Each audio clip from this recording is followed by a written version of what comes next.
The Stone of Eternity. The lecture hall buzzed with anticipation as Dr. Elias Carter, a renowned archaeologist and historian, adjusted his notes. The room was filled with students, colleagues, and curious visitors, all eager to hear the latest insights from the man whose discoveries had rewritten history books. But tonight, Elias had something special, a tale that was as much myth as it was mystery, one he had only recently dared to pursue. He cleared his throat, his voice steady yet tinged with excitement. Throughout human history, legends of immortality have captured the imagination. From the fountain of youth to the philosopher's stone, the promise of eternal life has driven explorers, kings, and scholars to the edge of reason. Tonight, I present to you a lesser-known legend, the Stone of Eternity. The room fell silent. Elias tapped a button on his remote, and an image of an ancient manuscript appeared on the screen. The faded text, written in a language that predated known civilizations, was accompanied by a crude sketch of a large, glowing stone. This manuscript, Elias continued, was discovered in the ruins of an ancient library buried beneath the sands of modern-day Iraq. It speaks of a stone said to grant eternal life to those who possess it. The Stone of Eternity, as it is called, is described as being hidden in a place where the sky kisses the earth and time stands still. A hand shot up in the audience. Dr. Carter, do you believe this stone actually exists? The question came from a young student in the front row. Elias smiled, a hint of mischief in his eyes. As an archaeologist, my job is to seek evidence, not to believe.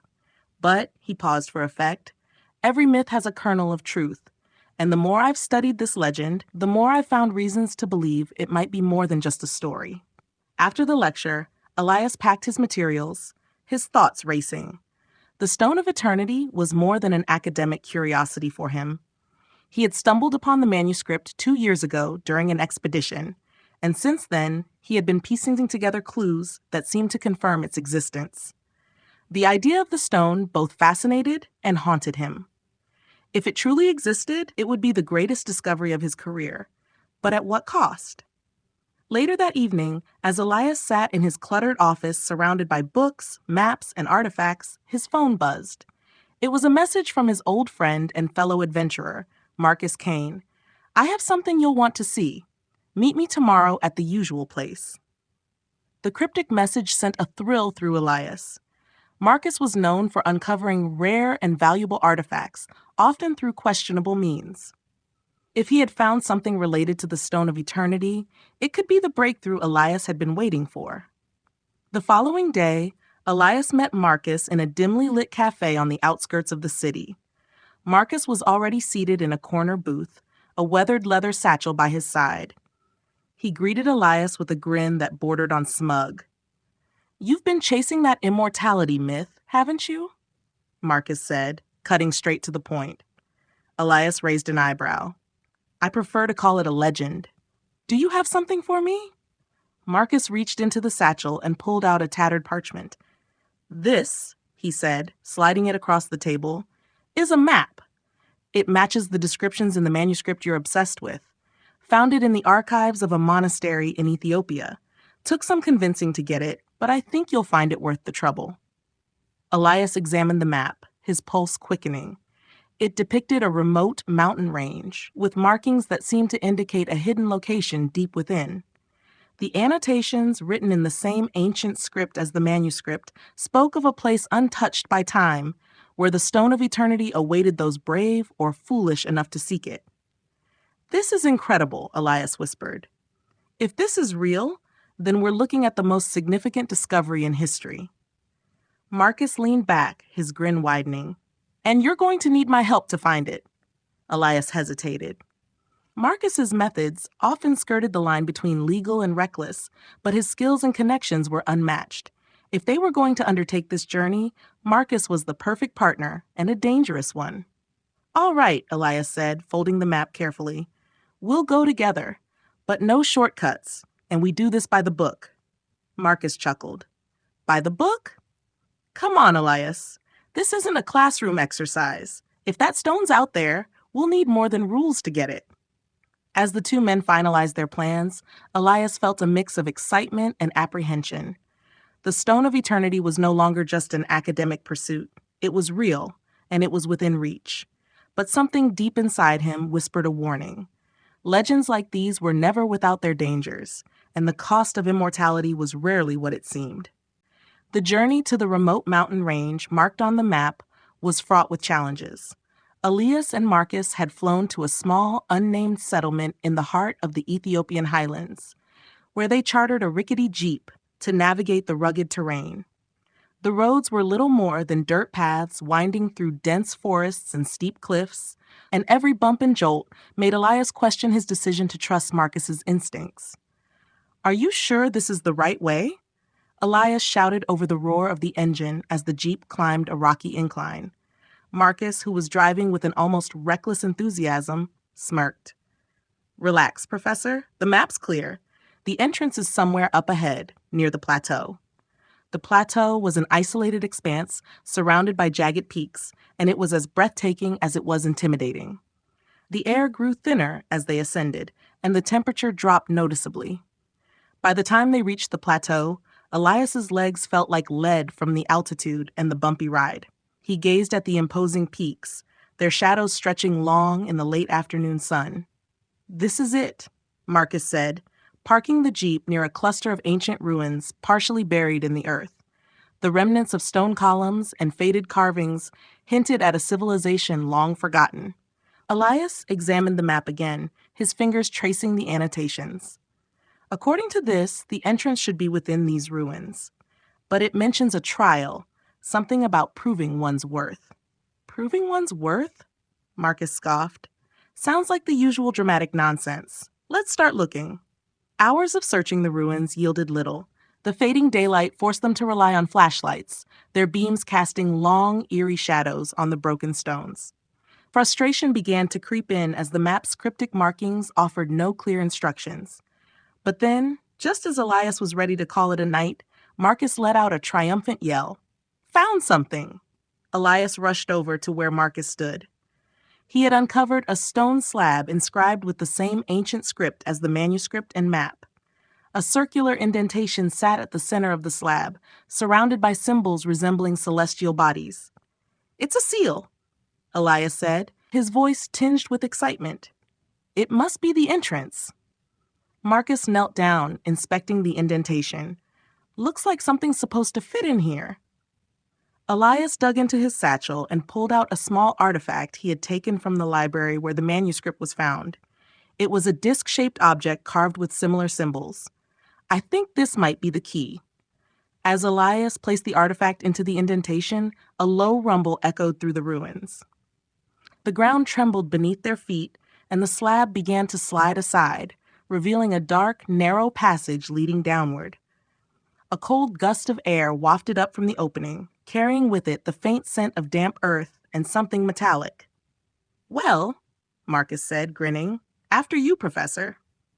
Elias hesitated, his instincts warning him that this was more than just an archaeological find. But he swallowed his fear and descended into the passage, the beam of his flashlight cutting through the thick darkness. Marcus followed close behind, his own light revealing walls covered in carvings that seemed to depict the stone itself, a glowing object surrounded by kneeling figures. "They worshipped it," Elias murmured, his voice echoing. The stone wasn't just an artifact to them. It was divine. The passage eventually opened into a cavern, vast and cathedral-like, its ceiling disappearing into shadow. At the center of the cavern stood a pedestal, and atop it rested a large, glowing stone. The light emanating from the stone bathed the room in an ethereal glow, casting shimmering patterns on the walls. It was mesmerizing, almost hypnotic.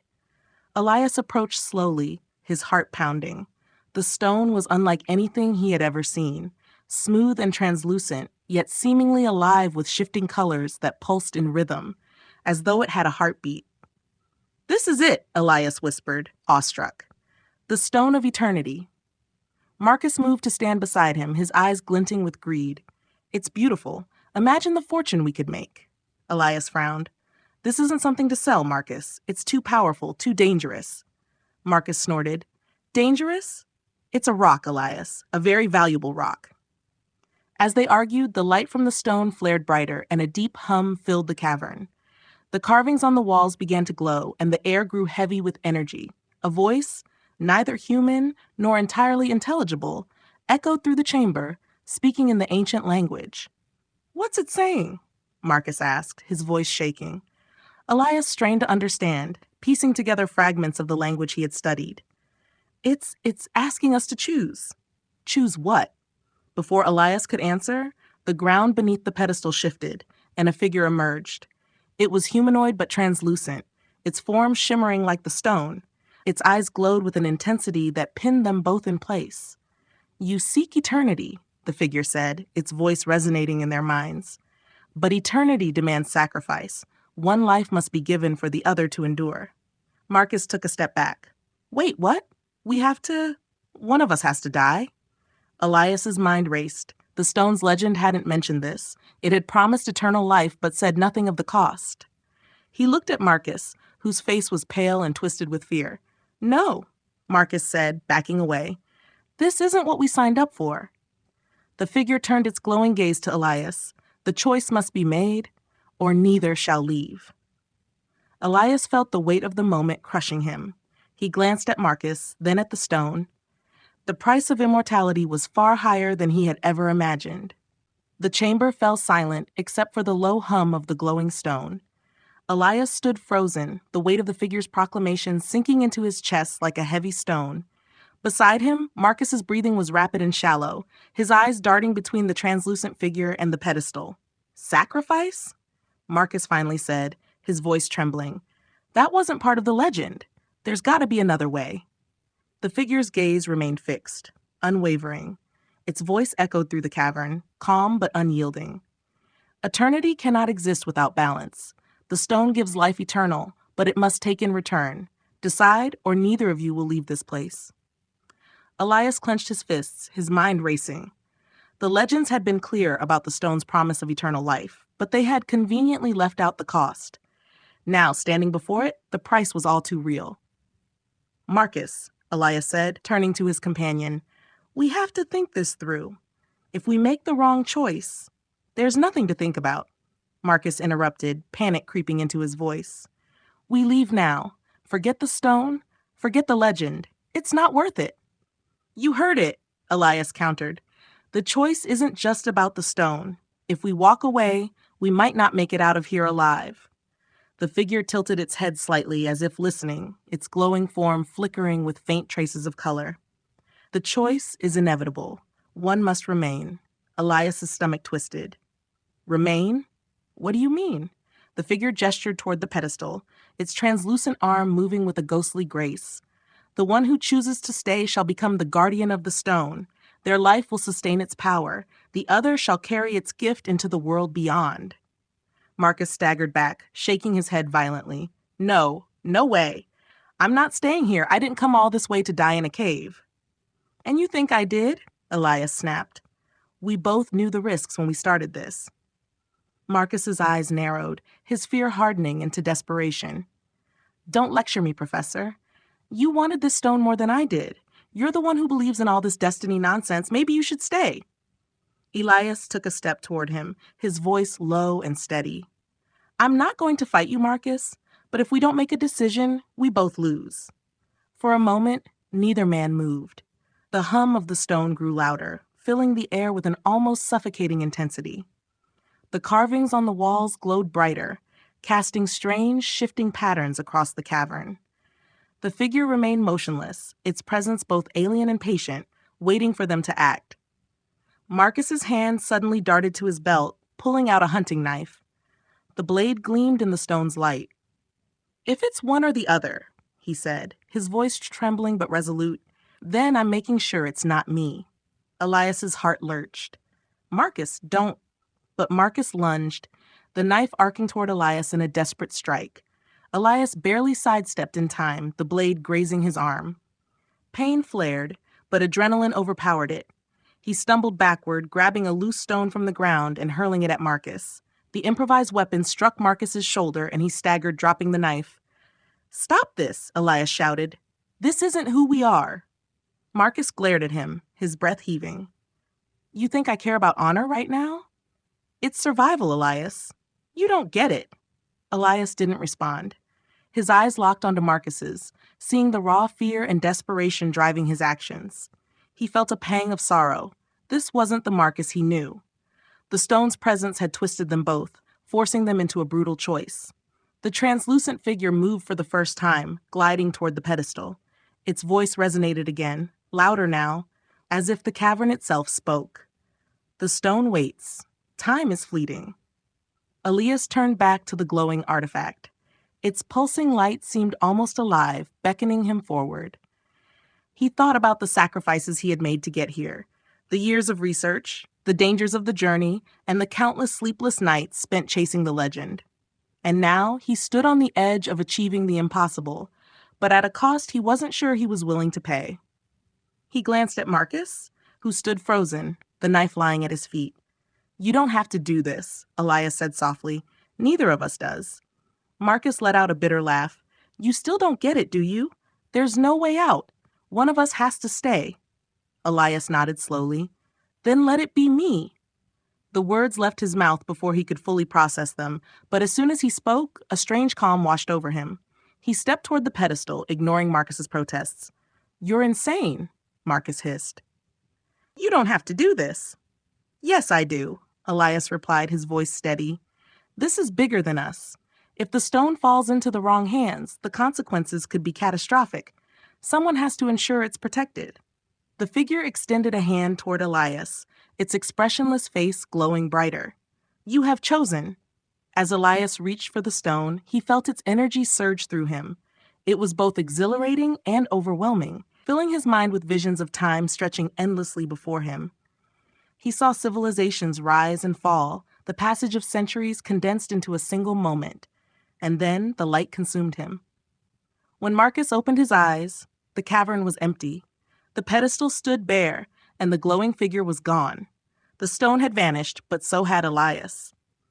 Marcus staggered out of the passage, the sunlight blinding after the dim glow of the cavern. He felt the weight of his survival press down on him, the knowledge that he had been spared at a cost he couldn't fathom. Far away, deep within the mountain, Elias stood silently before the stone, his form now translucent and glowing. He was no longer a man but a guardian, bound to the artifact for eternity.